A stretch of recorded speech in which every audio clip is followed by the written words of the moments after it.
लोग कहते हैं कि सुबह का समय पढ़ने के लिए सबसे अच्छा होता है, पर हकीकत तो ये है कि हर वक्त सुबह हो या शाम अगर मन में लगन हो तो कभी भी पढ़ा जा सकता है। जो आदमी मन के साथ जीता है वो कमजोर होता है और जो संकल्प के साथ जीता है वह बलवान होता है। ये मन आवारा होता है। पढ़ने बैठोगे तो टेबल पर रखी हुई 10 चीजों की तरफ मन आपका ध्यान भटकाएगा। मोबाइल कभी खुद नहीं कहता कि मुझे चलाओ, आपका मन कहता है कि मोबाइल चलाओ। इसीलिए अगर अपने आवारा मन को कंट्रोल करना है तो मेरी इस बात को ध्यान से सुनिएगा, आपके बड़े काम आएगी। छोटे छोटे संकल्प लेना सीखो। सोचो कि आज मैं 1 घंटे मोबाइल को हाथ नहीं लगाऊंगा। जब पढ़ने बैठो तो एक छोटा सा संकल्प लो कि 15 मिनट तक अपनी नजर किताब से नहीं हटाऊंगा, चाहे कुछ हो जाए। धीरे धीरे ऐसे कामों की प्रैक्टिस करो। जब आप इन छोटे छोटे संकल्पों को पूरा कर पाओगे तब आपका आत्मविश्वास बढ़ेगा। आपको यकीन हो जाएगा कि जब मैं ये काम कर सकता हूँ तो मैं दुनिया का कोई भी काम कर सकता हूँ। और आपकी ये सोच आपके मन की आवारागर्दी को खत्म कर देगी। कब तक उन चीजों को अपनी जिंदगी से हटाते रहोगे जो आपका ध्यान भटकाती हैं? बेहतर तो ये है कि अपने मन को इतना मजबूत बनाओ कि कोई चीज तुम्हारा ध्यान भटका ही ना पाए।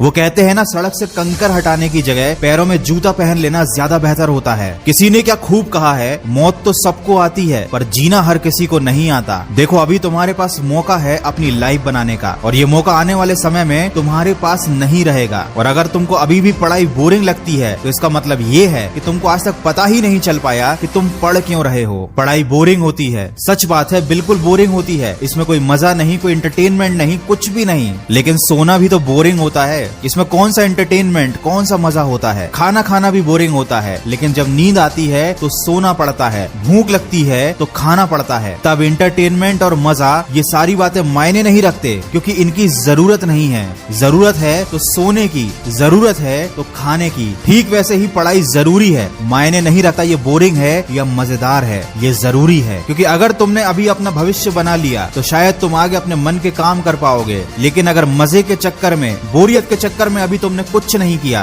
तो जिंदगी भर तुम्हें वो काम करने पड़ेंगे जो तुम्हारे मन के नहीं होंगे। किसी ऐसे आदमी के नीचे काम करना पड़ेगा जिसे तुम पसंद नहीं करते हो। उसकी डांट खानी पड़ेगी, शायद उसका नौकर भी बनना पड़े। तब कैसा लगेगा जरा सोचो। कैसा लगेगा जब तुम्हारे आत्मसम्मान को कोई अपने जूतों से रौंद देगा? कैसा लगेगा जब तुम्हारे बच्चे के पास खेलने के लिए अच्छे खिलौने नहीं होंगे? कैसा लगेगा जब लोग तुम्हें और तुम्हारे परिवार को इज्जत नहीं देंगे? तो दोस्त, या तो भविष्य में 2 कौड़ी की जिंदगी जी लेना या सोच समझकर अपनी जिंदगी का अभी सही फैसला कर लेना। हो सकता है ये सारी बातें आपको बुरी लग जाएं, लेकिन मीठी बातें करना मेरा काम नहीं। अगर मेरी कड़वी बात से आपकी जिंदगी सही रास्ते पर आ जाती है तो इससे अच्छी कोई बात नहीं होगी। वक्त है, समझ जाओ, नहीं तो आने वाला वक्त समझा ही देगा। बहुत से लोग कमेंट करते हैं कि उनकी जिंदगी में ऐसा बुरा समय आया था जिसे वो आज तक भुला नहीं पा रहे हैं। वो दुख उनके मन से जा ही नहीं रहा है। इस पर मैं एक छोटी सी कहानी लेकर आया हूँ जो आप लोगों को जरूर सुननी चाहिए। मुझे लगता है कि ये कहानी सुनने के बाद शायद आपको उस समस्या से छुटकारा मिल जाए। कहानी सुनने के लिए डिस्क्रिप्शन में दी गई लिंक पर क्लिक कीजिए। खबरी ऐप पर आपको ये कहानी मिल जाएगी। और यही नहीं, वहाँ पर ऐसी बहुत सारी कहानियां उपलब्ध हैं मेरी आवाज में, जिनसे आप काफी कुछ अच्छा सीख सकते हैं। तो सीखते रहिए, आगे बढ़ते रहिए। मैं मिलूंगा आपसे अगले वीडियो में। सुनते रहिए मन की आवाज।